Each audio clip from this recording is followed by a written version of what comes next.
안녕하세요 여러분들, 반갑습니다. 트박입니다. 기다림의 1% 여러분들이 될 것입니다. 여러분들 기다림과 인내 굉장히 생각보다 힘들죠. 자, 영상 시청하기 전에 구독, 좋아요로 큰 부자 되시길 바라겠습니다.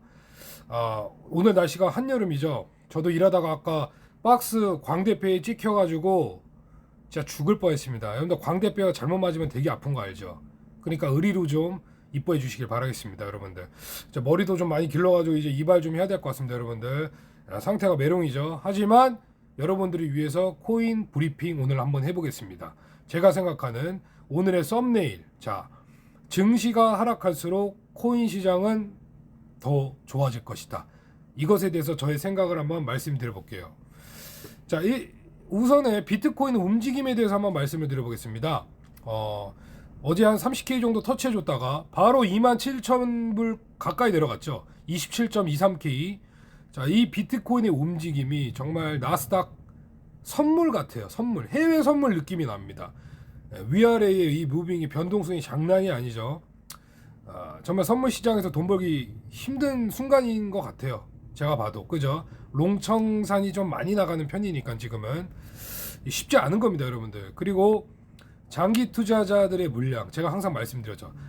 비트코인 장기 홀더들이 많으면은 저는 개인적으로 부정적으로 봅니다. 손바뀜이 일어나줘야 돼요. 유통량의 막 20-30%의 홀더가 계속 있으면은 이건 좋은 게 아니에요. 그래서 비트코인이 그렇게 낮은 가격에서 변동성이 엄청난 겁니다. 자, 비트코인 뭐 예전에 막 3K, 8K, 3K 내려가거나 또 3K에서 다시 14,000불 갔다가 다시 4K 가고, 이게 비트코인 가격이 엄청 낮은 가격에 있기 때문에 장기 홀더들의 항복의 물량을 계속 받아냈던 거거든요. 근데 지금 자꾸 이 비트코인이 조금 관심을 받고 좋아지다 보니까 장기 홀더들의 물량이 안 나오는 거예요. 그러니까 미국이 개입해가지고 물량을 받아내려고 별짓을 당하는 겁니다. 뒤에서는 그렇게 작업을 하고 좋은 거를 만들어내고 향후 상승하는 건 알겠는데 물량이 많아야 된다는 겁니다. 유통 물량을 한 30% 정도를 갖고 가면서 안정적으로 핸들링을 해줘야 돼요. 근데 사실 장기 홀더들의 물량이 쏟아져 나오지 않기 때문에 이 장기 홀더들의 이 손바뀜 현상이 2023년도에는 반드시 일어나야 된다. 저는 그렇게 보고 있습니다, 여러분들. 지금 증시를 보겠습니다. 한국 시장 2차전지 아주 세요. 자, 왜냐? 오늘 LG화학, 삼성 SDI가 실적 발표가 나왔는데 예상치를 상회했습니다. 무려 SDI는 16% 실적이 높게 나왔어요. 자, 이걸 보면 경기가 나쁘다는 신호로 보질 않아요, 주식시장은. 그렇기 때문에 2차전지들이, 그 녀석들이 잘 나오니까 다시 한번 힘을 받는 겁니다. 그죠? 그래서 뭐 요즘 코스피 코스닥 시장에서 작전주 조금 이렇게 해가지고 연예인들부터 해서 이렇게 좀 시장이 어지럽지만 이거는 항상 있어 왔던 일입니다. 2008년도 서브프라임이 터지기 전에 엄청나게 막 섹터로 돌려가면서 펌핑 시켰다가 상장 폐지도 엄청 많이 나오고 거의 3년 이상 4년 우선 주가를 끌어올린 것들도 다시 제자리로 가는 경우가 굉장히 많았어요.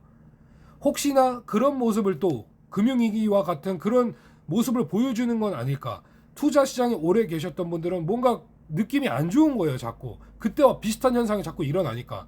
하지만 지금은 코로나라는 우리가 인류에서 어떻게 보면은 다시는 없을 그런 악재잖아요. 그죠? 그러니까 그런 거로 인해서 사실은 판단 불가입니다, 이게. 근데 예를 들어서 지금 미국의 빅테크도 실적이 나쁘지가 않고, 이제 앞으로 뭐 쭉쭉 나오겠죠. 아마존부터. 그러니까 얘네가 이제 메타도 지금 실적이 좋았단 말이에요. 그죠? 보니까 실적이 나쁘지가 않아. 그죠? 경기도 그렇게 뭐 이렇게 다 하는 경기 침체니까 그냥 이렇게 시간이 흘러가면서 이렇게 갈 수도 있다는 생각을 반드시 해야 됩니다, 여러분들. 코로나 같은 블랙스완급 이 패닉이 없을 수가 있다는 거예요. 코로나는 진짜 특수한 겁니다, 여러분들. 그거는 10년에 올까 말까한 절호의 찬스예요. 정말 10년 만에 온 기회였다고 생각하시면 됩니다. 근데 그 2020년도 뒤에 지금 3년이 흘렀는데 3년 안에 그렇게 엄청난 기회가 솔직히 올까? 그거는 솔직히 무리수예요. 그러니까 비트코인도 여기서 한 4만에서 5만은 뚫어내기 힘든 그 과정 안에서 2023년도에는 이 위에가 막히고 밑에 15K를 끼지 않는 형태에서 상승 1파동이 나오고 2파동과 이렇게 해가지고 계속 조정의 국면, 그리고 3파동의 시작점으로 가는 그 대세 상승장의 추세가 나오는 것은 좀 내년으로 보고 있긴 하나 차트라는 건 항상 변하죠. 뭐냐? 비트코인의 강한 저항인 37,000달러를 넘어서면 비트코인은 추세를 벗어난 거예요. 그러니까 완벽한 상승 추세로 돌리는 겁니다. 37,500달러를 뛰어넘는 상승이 나오면요. 그 위에서 비트코인이 머물러 주거나 다시 내려온다 해도 32K를 깨지 않는 선에서 또는 월봉의 22평을 타고 가는 모습이 나올 경우에는요. 정말 우리가 예상할 수 없는 비트코인의 장이 새로운 시대가 열리는 겁니다. 이번 2023년도가 지나면 여러분들은 2024년도, 2025년도에는요. 이번 연도를 상당히 그리워할 것입니다. 엄청나게 그리워할 것이에요. 저도 마찬가지예요. 아, 그때 정말 좋았던 것 같은데 그런 마음이 들 것이라고 저는 보고 있습니다, 여러분들. 자, 비트코인이 왜 증시가 안 좋고 한국 증시나 유럽 증시나 미국 증시가 안 좋을수록 왜 비트코인은 새로운 길을 갈 수 있을까 이런 생각을 해봤는데 이 사실은 시장의 유동성은 없습니다. 그거는 우리가 팩트로 알아야 돼요.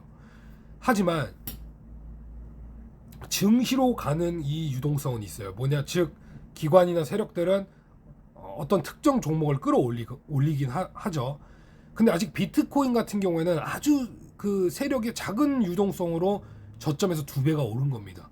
그럼 나스닥, 뭐 유럽, 그다음에 뭐 채권도 있고 다 있죠, 투자처가. 근데 그 돈 중에 일부만 비트코인으로 조금만 들어오면요, 저는 증시가 하락한다 한들 비트코인은 나쁘지가 않다. 그리고 달러 추세라는 게 1,400원 이상에서 내려온 추세에서 다시 반등이 나오고 그 반등이 강한 저항의 달러 추세를 돌파하지 못하면 이거는 급격한 하락으로 갈 가능성이 있습니다. 달러가. 그러면 달러가 급격하게 빠진다는 거는 즉 위험 자산, 그것도 비트코인이 가장 힘을 받을 수가 있겠다. 이렇게 일단은 우리가 생각을 해볼 수가 있을 것 같고, 그럼으로 인해서 증시가 솔직히 말해서 많은 사람들의 관심이 있는 건 더 맞아요. 비트코인 시장보다 증시가 훨씬 핫하고 사람들이 더 거기다가 자기 돈을 많이 넣어요. 여러분들 한국 신용융자 20조였잖아요.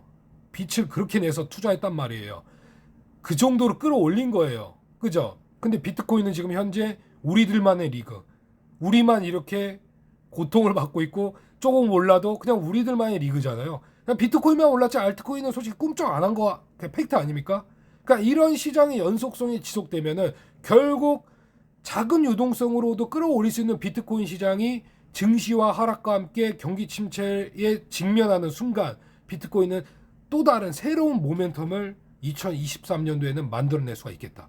자, 비트코인이 상승을 하는 중간중간에도 어제와 같은 무빙도 나올 수도 있고 어제보다도 더 큰 무빙이 나올 수도 있고 어제의 하락을 모두 되돌려서 상승으로 팍팍팍 뛰어가는 무빙이 나올 수도 있고 무빙이 나왔다가 쭉 빼는 게 나올 수도 있기 때문에 정말 어지러운 시장이에요. 즉 이런 화려한 무빙은 결국 장기 홀더들의 물량을 다 뺏어가려는 저는 그 움직임이라고 저만의 생각이에요.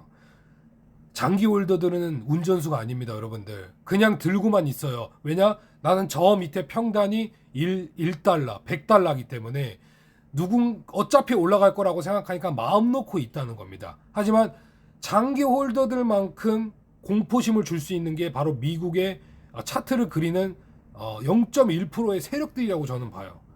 정말 똑똑한 사람들이죠. 예, 나스닥을 그린 사람들. 저는 나스닥을 그린 사람들도 이 암호화폐 시장을 충분히 주무르면서 그려갈 수 있다고 봅니다. 하지만 시간이 흘렀을 때 더 이상 사이즈가 커지면 운전하기는 힘들겠죠. 즉 저점에서 많은 물량을 매집한 뒤 저 위에 고점에서는 개미들이 운전을 할 겁니다. 개미들의 운전이 굉장히 무서운 운전이죠. 심리와 함께 폭발적으로 수직으로 올라가는 그런 비트코인의 움직임이 항상 있었어요. 비트코인은요, 한번 추세를 타면요 정말 원웨이 상승장 나옵니다. 원웨이 상승장. 올라가더라도 조종은 반드시 사야 돼요. 올라가면서 살짝 조종 주고 계속 끝도 없는 원웨이 상승장을 보여준다는 게 여지껏 그 차트가 역사를 그려왔다. 여러분들도 한번 지난 비트코인 인덱스 차트를 보면서 지난 비트코인이 어떤 시기의 흐름으로 왔는지 일주일에 한 번은 볼 필요가 있습니다. 그래야 여러분들이 흔들리지 않거든요. 그리고 또 하나 말씀드리고 싶은 건 뭐냐. 자, 트바가 네가 생각한 게 잘못된 거고 비트코인이 이번 연도에 그냥 연말과 함께 그냥 쭉쭉 뻗어나가서 6만 불을 돌파하고 올라가는 상승이 나올 수 있지 않냐? 나올 수 있습니다. 하지만 그 상승은 저는 굉장한 위험이 올 것이고 우리의 상승장은 굉장히 멀어질 것이다. 예. 급한 상승은 급한 하락을 만들어낸다는 저의 확고한 신념은 변하지 않습니다, 여러분들. 예. 뭐 비트코인이 뭐 갑자기 뭐 국가에서 법정화폐를 만든다거나 뭐 미국이 갑자기 뭐 법정화폐를 만들어낸다거나 뭐 우리가 알지 못하는 특급 호재가 있다면 모를까. 저만의 신념은 전 변하지 않겠습니다. 비트코인은 어느 정도 이 상단은 막힌 채 1파동의 상승과 이 파동, 2파동의 강한 조정과 이 안에서 움직임의 매집과 함께 큰 3파동을 우리는 준비해야 된다. 이번 연도 안에. 그렇기 때문에 지금의 이 엄청난 무빙은 당연한 결과고 계속적으로 일어날 것이다에 대해서는 변함이 없어요. 그리고 오늘 결론부터 말씀드리면 마지막 영상 오늘 결론 짓겠습니다. 마지막 말씀. 증시의 하락은 비트코인이 디커플링 될 가능성이 있다. 저는 그렇게 보고 있습니다. 작은 유동성이 왔다 갔다 하기 때문에 어딘가로는 반드시 쏠림 현상이 올 것이고 주식을 하신 분들도 비트코인에 관심을 두는 시기가 저는 올 것이라고 보고 있어요. 비트코인의 빅 이벤트는 1년에 한두 번은 나오게 돼 있습니다. 예. 비트코인 여러분들 아시죠? 이거는 심리적인 요소가 제일 크게 움직여요.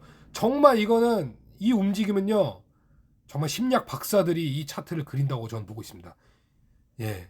올라갈 만하면 내려가고 내려갈 만하면 올라가고 이건 심리적인 게 가장 크다고 보고 있습니다. 정말 끝판왕. 예. 저는 이렇게 볼 수 있을 것 같습니다, 여러분들. 감사합니다. 구독, 좋아요로 큰 부자 되시길 바라겠습니다. 파이팅!